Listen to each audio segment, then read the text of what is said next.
Caríssimos, René de Paula Júnior falando em mais um episódio aqui do Leia Vale a Pena. É um episódio antes tarde do que nunca, talvez seja tarde para a gente tentar alertar agora que Inês é morta, agora que o Trump já ganhou, agora que as redes sociais já fizeram seu estrago, tal, mas paciência.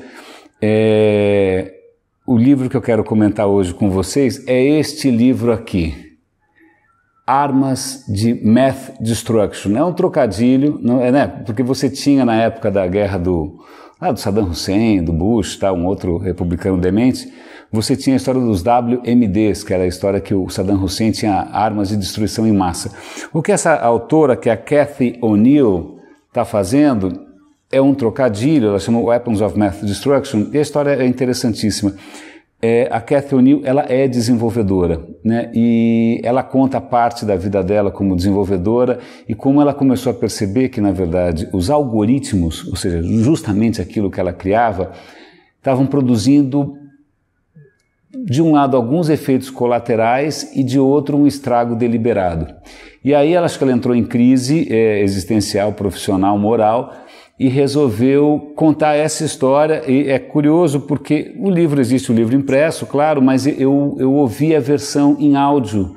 Eu gosto muito da Audible. Eu vou até dar o link aqui por caso você queira testar a Audible de graça. Eu gosto muito da Audible e nesse caso específico, quem está lendo o livro é a própria autora. O que é bárbaro, porque ela não é uma locutora profissional, mas isso empresta uma autenticidade, com quase desespero em alguns momentos, que é muito bacana. Então, o que ela quer dizer aqui com isso? O livro ele se estende sobre umas 3 ou 4 áreas principais. O argumento dela é simples. A partir do momento em que a gente começa a confiar cada vez mais em algoritmos, em que eles começam a ter cada vez mais efeito nas nossas vidas, a gente tem que se perguntar que efeito é esse. Né, que efeito é esse? E não só nós como cidadãos, né, que na verdade somos usufrutuários ou usuários desses algoritmos, mas sobretudo, e acho que é por isso que eu estou fazendo esse alerta aqui, para quem desenvolve, para quem cria esses algoritmos, para quem cria as startups. Né? Então eu acho que é uma reflexão de natureza ética, que é um tema que eu venho me debruçando bastante, é meio quixotesco, é meio patético, mas eu venho insistindo nesse tema da ética. Como vocês podem ver, não está funcionando, mas é interessante. Vamos tentar contar algumas histórias aqui que são interessantes. Acho que, em primeiro lugar, vale a pena lembrar que alguns dos efeitos dos algoritmos são imprevistos, né? Não é que alguém fez de maldade. Então, ela conta que nos Estados Unidos, com essa história toda de Big Data, métrica, mensuração, alguém achou por bem que a gente deveria mensurar os professores, né, para de alguma maneira otimizar a educação americana. E eles criaram um algoritmo de mensuração. Né? E aí um professor, eu não sei detalhes do algoritmo, também não me lembro dos detalhes que ela contou, mas tem a história de um professor que no primeiro ano em que ele foi mensurado pelo bendito algoritmo, a nota máxima era 100, ele tirou 6. Ele falou, porra, cara, eu devo ser um lixo, não é possível, o que eu faço? Eu vou perder o emprego e tal. No ano seguinte, o resultado dele, embora ele não tenha mudado nada no seu modus operandi, foi 96. Aí ele fala, calma um instante só, eu não mudei nada, como é que de 6 eu fui para 96? E aí o que ele percebeu, na verdade, é o seguinte, o algoritmo levava em conta o quanto os alunos tinham melhorado de nota naquele ano. Certo? Parece sensato.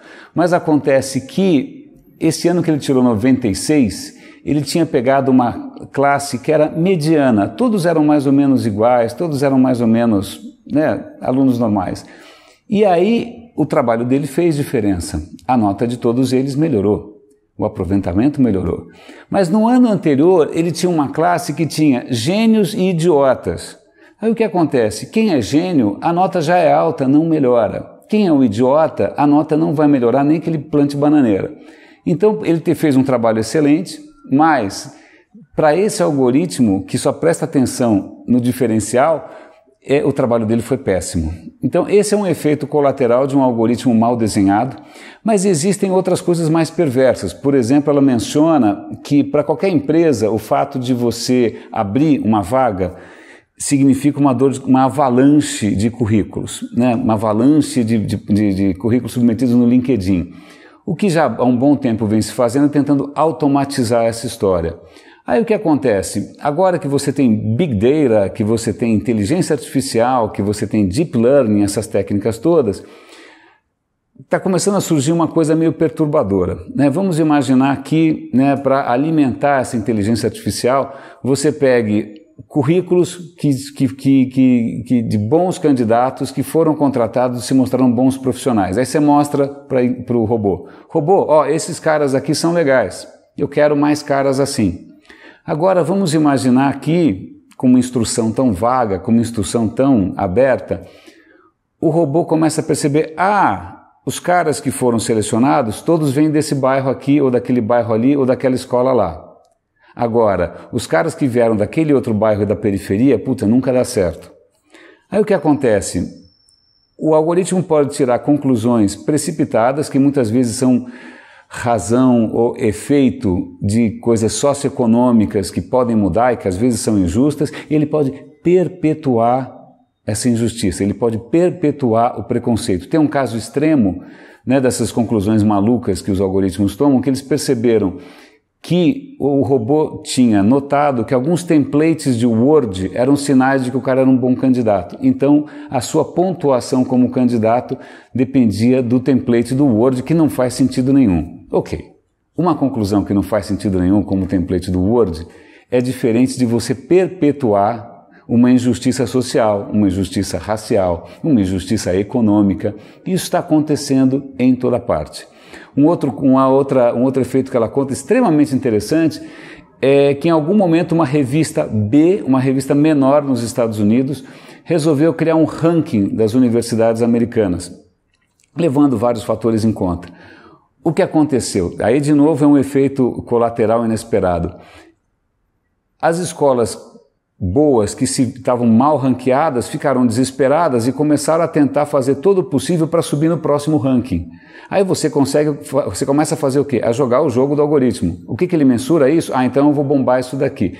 Aí então começa uma corrida armamentista entre as escolas para tentar, né, subir no algoritmo, mas o algoritmo em nenhum momento levava em conta, ou o ranking levava em conta, o preço, né, o quanto era a relação custo-benefício de uma determinada escola. Moral da história, isso fez com que o preço das escolas americanas subisse centenas por cento. As escolas viraram shoppings, viraram spas, viraram uma coisa louca, todo mundo atrás de um bom ranking, o preço disparou e isso torna, na verdade, o acesso à educação muito mais complicado. Bom, ela dá uma série de exemplos. Talvez os que sejam mais perturbadores sejam aqueles que estão envolvidos com as informações que a gente está deixando vazar por aí. Né? Um cadastro que você fez no site velho, um problema que você teve no Serasa não sei quando. Essas informações que em princípio você acha que estão soltas, tem gente começando a agregar isso e vender isso no atacado. Né? Isso não sei até que ponto pinta um retrato seu que é acurado, que é justo, mas essa informação pode servir de base para alguém te declinar um crédito, para alguém te recusar uma vaga de emprego, né? Para alguém te recusar um visto. Né? Por quê? Porque a gente começa a perder controle de que informações estão sendo lidas, vendidas, compradas, analisadas por quem. Até que ponto o processo pelo qual você passou foi humano, demasiadamente humano, ou teve um algoritmo perverso por detrás, complicando a sua vida. Então, eu acho, de novo, eu de uns tempos para cá, essa questão ética vem me interessando bastante, vem me, na verdade, tirando um pouco o sono, e eu acho que se você está envolvido com inovação, se você está envolvido com desenvolvimento, com empreendedorismo, está na hora de começar a pensar se você está realmente mudando o mundo ou simplesmente fazendo com que o mundo se torne cada vez mais trumpiano, né? Será que um dia a gente vai reconhecer que se não fosse o Facebook o mundo não teria se polarizado tanto? Essa é minha tese, tá? Para mim, o Facebook é uma arma de mass destruction. E eu estou agora subvertendo isso, publicando esse vídeo no próprio Facebook em favor do quê? ética. Caríssimos, vou dar o link aqui para o livro, caso vocês queiram a versão em audiolivro, vale a pena testar, no leiavaleapena.tumblr.com. Eu tenho uma série de outros livros e eu vou intensificar esse meu esforço, eu vou acender, porque eu quero que essa vela vire uma tocha. Grande abraço, René de Paula Júnior falando e até a próxima.